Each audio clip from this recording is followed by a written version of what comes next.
جن کا اپنا گھر نہ ہو اور تنخواہ 40,000 ہو، مجھے نہیں پتہ وہ مڈل کلاس میں آتے ہیں یا پور کلاس میں۔ اب آپ نے یہ کامنٹ میں بتانا ہے کہ میں مڈل کلاس ہوں یا پور کلاس۔ یہ اب آپ پہ ڈیپینڈ کرتا ہے کہ آپ مجھے ضرور اس حقیقت سے آگاہ کریں۔ مڈل کلاس والوں کی خوشیاں اور غم بڑے عجیب ہوتے ہیں، جیسے کہ راشن کی بالٹیاں خالی ہو جائیں تو لگتا ہے کہ کچھ نظر ہی نہیں آ رہا، میرے پاس کچھ ہے ہی نہیں،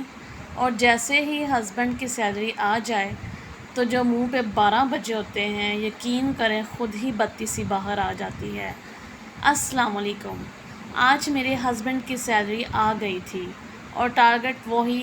10,000۔ ہم مڈل کلاس عورتیں اتنے بجٹ میں رہنا سیکھ جاتی ہیں،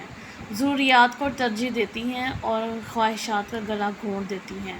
لیکن بچے، ان کا کیا؟ مجھے لگتا ہے شروع میں بچے ہمیں نہیں سمجھتے، انہیں ہر چیز چاہیے ہوتی ہے، لیکن جب وہ آہستہ آہستہ بڑے ہوتے ہیں تو انہیں سمجھ آنا شروع ہو جاتی ہے کہ ہمارے پیرنٹس صرف ضروریات ہی پوری کر سکتے ہیں اور ضد کرنا چھوڑ دیتے ہیں، لیکن حسد بھری نگاہوں سے چیزوں کو ضرور دیکھتے ہیں۔ جب میرے بچے یہ شاپنگ کرتے ہوئے دیکھ رہے تھے تو یقین کریں میرے دل کو کچھ ہو رہا تھا، میرا دل چاہ رہا تھا کہ میں کہیں سے بھی کر کے ان کو جو نا ان کی پسند کی چیزیں لے کے دوں، لیکن نہیں، بجٹ اجازت نہیں دے رہا تھا۔ آج میرے بچوں کی خواہش تھی کہ ہم نے جو راشن ہے وہ لوکل شاپ سے نہیں لینا، آج ہم سپر اسٹور جائیں گے۔ ان کی خواہش پر میں چلی تو گئی، لیکن یقین کریں دل اندر سے دھک اس لیے ڈر رہا تھا کہ اگر ان کی پرائسز زیادہ ہوئیں تو پورے مہینے کا راشن نہیں آئے گا، لیکن یقین کریں میں حیران ہو گئی کہ لوکل شاپ کی اور سپر اسٹور کی سیم پرائسز ہیں۔ اتنے پرسکون ماحول میں پرچیزنگ کی، دل خوش ہو گیا، نہ ہی راشن کی پرچی پکڑا کر دکان کے باہر گرمی میں کھڑے ہونا پڑا،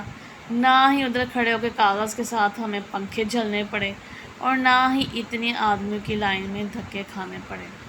میں اتنا عرصہ اس خوف سے سپر اسٹور کے اندر ہی نہیں گئی تھی کہ پتہ نہیں کتنا مہنگا ہوگا، کتنا بجٹ آؤٹ ہو جائے گا، اور اگر میرے پرس میں سے اتنے پیسے نہ نکلے تو میں وہاں پہ کتنا امبیرنس فیل کروں گی۔ میں اسی خوف کی وجہ سے اس کے باہر سے گزرتی ضرور تھی، لیکن اس کے اندر جانے کی میں نے کبھی ہمت ہی نہیں کی تھی، لیکن یقین کریں آج تو میرا دل خوش ہو گیا۔ تو وہاں سے جتنی مطلب کہ شیمپو،